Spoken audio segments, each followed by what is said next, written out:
اللہ الرحمن الرحیم۔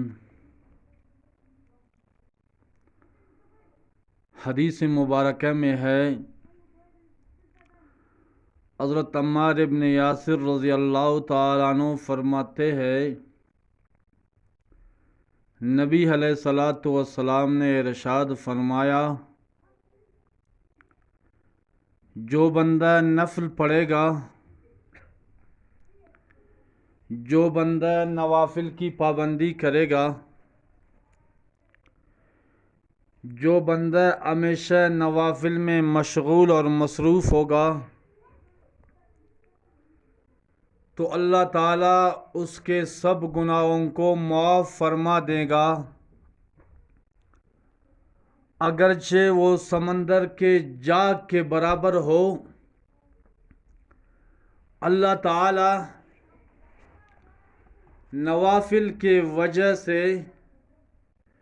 اس کے سارے گناہوں کو مٹا دے گا،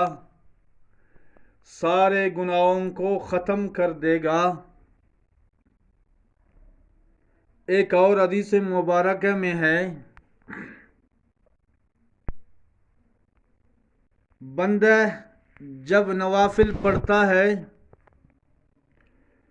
تو اللہ تعالیٰ فرشتوں سے فرماتے ہیں،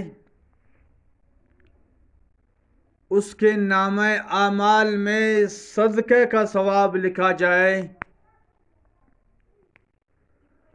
اور صدقے سے مصائب ٹل جاتے ہیں، اور صدقے کی وجہ سے اللہ تعالیٰ مصیبتوں کو ہٹا دیتا ہے۔ اور اسی طرح جو آدمی نوافل پڑھتا ہے، نوافل کی پابندی کرتا ہے، تو اللہ تعالیٰ نوافل کی وجہ سے اس کے پریشانیوں کو دور فرما دیتا ہے۔ نوافل کی وجہ سے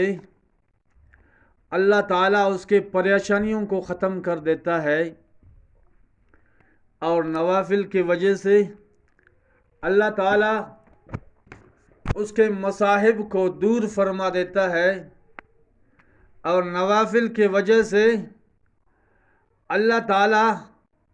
مصیبتوں کو ختم کر دیتا ہے۔